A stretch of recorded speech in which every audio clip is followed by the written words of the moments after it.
They're going to hit up some Crown. Oh, I already know. Well, y'all have a good game today, but thank you for calling. Hey, Skylar wanted me to tell y'all to say, Skylar wanted to say hi, and we're going to give y'all a shout back once we get out there and hit the tailgating up. Yeah, do that. Look, as a matter of fact, what's up, Skylar, baby? How you doing? I know you was Darth Vader last night. Well, happy birthday, Trent, and make sure you get Skylar to call us when y'all get out there. Will do. All right, who that? TNT's in the house.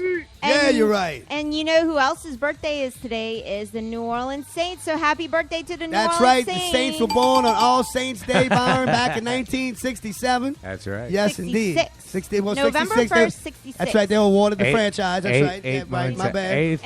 Eight months after the first Super Bowl. Oh, okay. Yeah, there you go. And well, of course, they didn't play till 67. But, yeah, you awarded the franchise. Yeah, exactly. That's right. On All Saints Day. So, that's right. Get on your knees. Get your knees dirty. Go ahead and pray. Yeah. You know, say your novenas and your Hail Marys. Yeah, remember the people that got you here. There you go. That's right. Remember the people that exactly. You know, we all martyrs at some point, and we all need to give to receive here. So let's receive a victory today over here in the Superdome.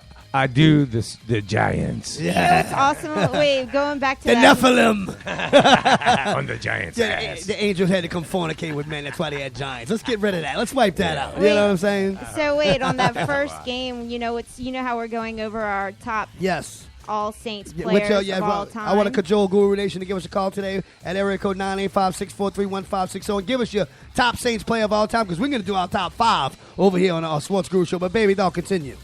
Yeah, so our very first game at Tulane Stadium against the Los Angeles Rams. Oh, okay. The opening kickoff was returned for a touchdown by John Gilliam. Number 42. Yeah. What excitement that must have been, huh, B? Byron, once again, happy birthday. Yeah, happy birthday, New Orleans Saints. Happy birthday to you, New Orleans Saints. Put a big candle on top of the dome, make it look like a cupcake or something. Cool, like yeah, it'd be a lot cooler than when they tied that yellow ribbon around the dome for the Iran crisis 1980. For the Super Bowl, when the Raiders came and played against the Philadelphia Eagles. That's right, that was GAY. And we are not politically correct here on the Sports Guru Show. Forget about it. I'm pretty racist at some point to a bunch of people who don't like me. You know what I'm saying? Particularly illegal Mexicans and all Muslims, I swear. Don't even tune me out.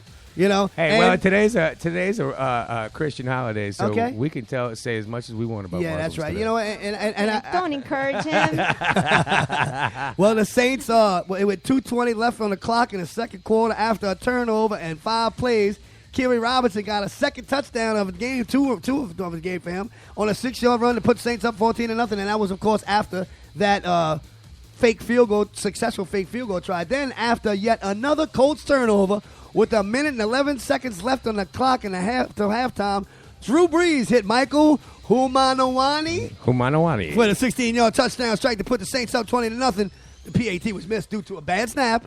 Correct. Kai Forbath came in first place for the Saints. It's like, oh, my God, is he going to get fired because of that? Did the Saints dominate the first half of this game?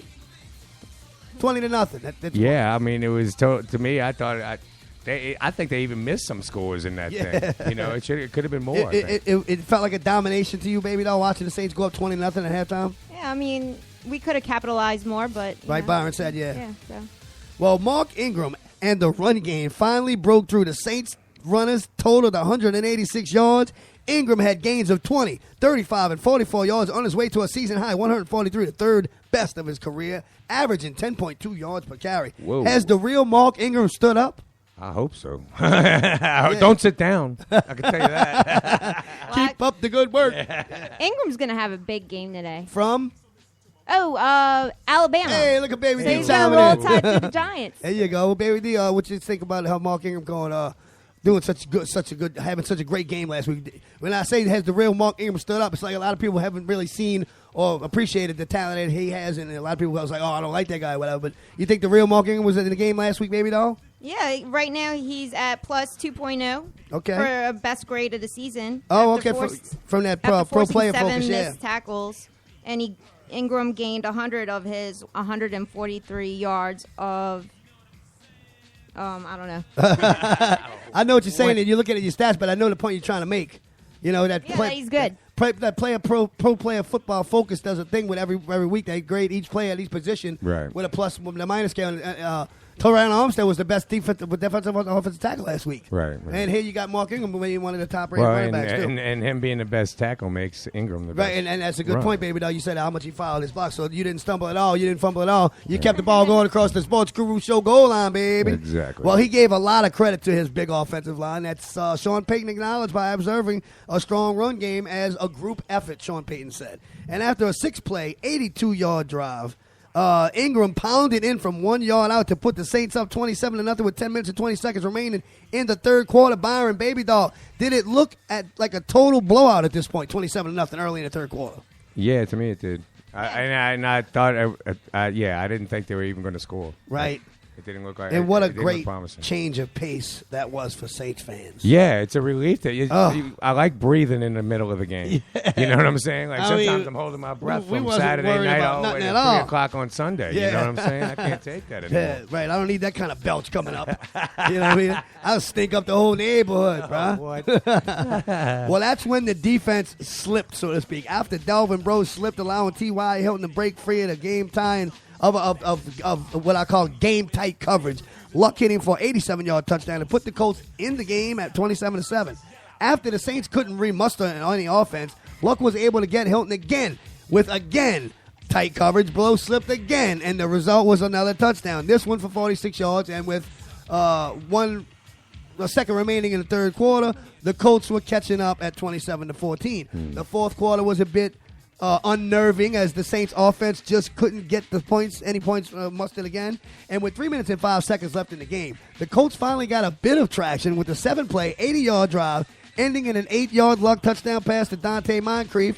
And it seemed like the Colts were going to maybe be in the game at 27-21, but after a nice 20-yard pass from Breeze to Colston, which Breeze said was awesome. He said that particular play was awesome to do with Colston. The Saints got the first down they needed to finally clinch the game, 27-21, and a victory that put the Saints, like I said before, into third place in the NFC South at 3-4 in the season.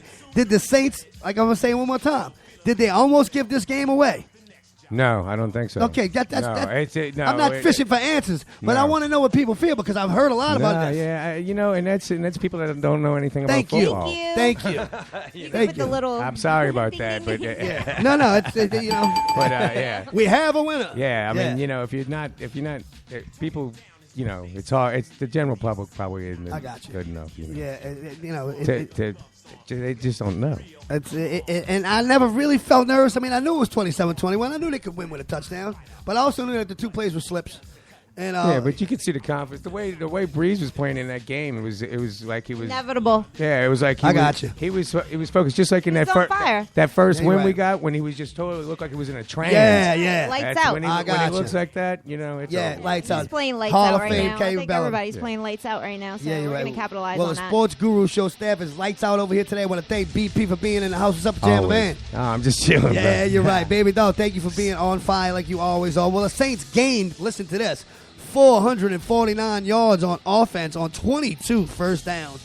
Breeze was 28 of 44 for 255 and a touchdown. He did have an interception. C.J. Spiller had 4 yards of carry with 6 catches for 32 yards. Brandon Cooks led the Saints with 81 yards on 6 catches, 1 for 47 yards. That got us out of the end zone early in the first half.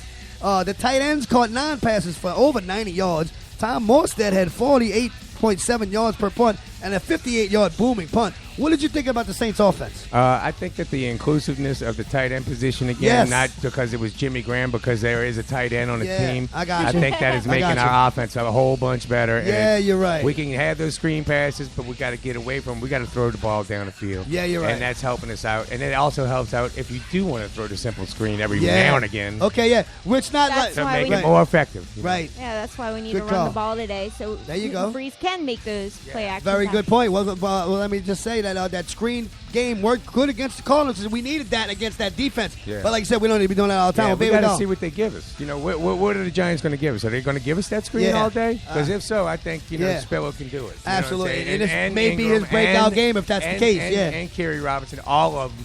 Right. And C.J. Spiller. We got 4 running backs that can catch the ball. Even Murphy, if you got to put him in. Baby doll, tell me a little bit more about what you thought about the Saints offense. No, I think Breeze is on fire, so we're going to see a lot of that. Well, the Saints defense got 4 sacks, like I mentioned. They forced 3 turnovers with 2 interceptions by rookie linebackers. Stephon Anthony got 1. Kyle Wilson got another, like I mentioned. We talked about Cam Jordan, and Byron mentioned about some of the quotes he said. He did quote, a lot of things are coming together. Of course, Kyle Wilson also recovered a fumble on a kickoff return, or punt return, one or the other. In the past 2 games, the Saints have given up 0 first downs by penalty, B, and that's after giving up 23 first downs in the last 5 games. Marcus Murphy recovered an onside kick. Let me ask you this, Sports Guru show staff.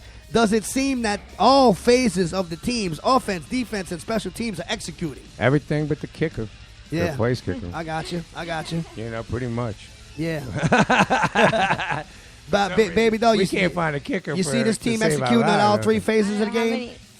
Yeah, definitely. I got you. Yeah, you're right. How many more kickers do we have to go through? We're always like, I don't know. Every week we get a new kicker, and like he sucks. I don't. Look, it was a bad snap though for the extra point. Oh yeah, no. Come on. Yeah, no, I know. But what I'm so mystified by is that they moved the thing, the kick. They made it like a 33-yard attempt now. Yeah, they moved it back 5 yards. Right. And now nobody can make it. Yeah, the NFL's having a problem all the way around. It's like, what the hell is going on? It's the same thing as last year. It's just 5 yards deeper. Yeah. Seems like it'd be easier. Yeah, because you got more space to play with. Yeah. And we're playing in a dome shot, too. No more. Like you can't make a dome shot. I mean, there's no wind. No guarantee weather. If I guarantee you, if I could talk Morton Anderson to coming back for one, he could probably do better than all of them. I guarantee. The Great Dane. Yeah, from I guess Michigan State. Oh, yeah, but he's from Denmark. Yeah, I was about to say, I was like Denmark. Copenhagen where they don't have any football. Yeah, I can smoke hash, but I can't play football. Yeah. Well, we're gonna continue to talk here on the Sports Guru Show. We're gonna take a little small break, but maybe we might take a phone call before we take a break. Depends on who's on the line, bro. You know what I'm saying? So let's see what's happening with the phone lines, baby doll. Check that out. Who this is? Welcome to the Sports Guru Show. Caller. Hey, what's up, my children? Oh, we need you. The Gree So how you doing today? Yeah. In my hand. There's his song. That's right. Little Dr. John. Back down the bayou. Is that him with him? He's still alive. Oh, yeah. Hey, Byron, what if the Gree Man really is Dr. John? That would be crazy. That is one theory that I threw out there. Yeah. What's up, Gree Man? How you doing, bro? Conspiracy theories on the Sports Guru Show. Ain't but a chicken wing around here, my brother. I already know what time it is with you, by down in the mausoleum, Coco Dreeway. What's going on with the Colts game last week? Tell us your assessment. Well, I tell you, first of all, I want to say something. Y'all know last night was Halloween. Oh, that's right. That's the Gree Man's time to shine. You know that's what you would think. But right. The Gree Man always got a curveball for you. The Gree Man hates him some Halloween. You know why? Why? What is that, Guru? Everybody is dressing up like zombies and stuff. It's the only day where I ain't special. Man, you special. Show up to the now you know how women feel when they show up to the party and the other girls wearing the same dress. Yeah. You know, that's right. I can see that. I think they should all take them off. That'd be more better. I know they ain't got that's what happens usually. Yeah, right in the corner. Parties they do. I know they ain't got the same duck butt Gree Man's got, though. You know what I'm saying? Man, I got that Monte Carlo looking good. Ooh, yes, indeed. Yeah, I got all the Marilyn and the Jane Mansfield. She's bodacious like Baby Doll. She was hot. Yeah. Baby Doll is bodacious. Yeah, you she got was that head right. and shoulders above the rest. Who you got down there with? You got Chopsley, Dr. Morgus, and Hap Glaudy, and Buddy D, and Steve Stonebreaker. Morgan's that fool. He's still hung over, drunk, sound asleep from last night. Yeah. How about Chomsley? Chopsley, or whatever the hell his name is. I got Chopsley down there wrestling some of my alligators. I feel like some fried alligator tail. Yes, so indeed. he's on there taking care of that little business. Yeah. Tell me about what you thought about that Colts game last week, Gree Man. Oh, man, I tell you what, it's fine wine. It's my poison ivy wine I made. Oh, all right. It was a good game. The defense coming back. I don't have to wear my boots, and Rob don't have to worry no more. And he could go to Miss Mays again and get drunk. He could show his face, you know. That's right. Yeah. I mean, we really coming on good. Cameron, same old guys I told you I like, and right. Cameron out of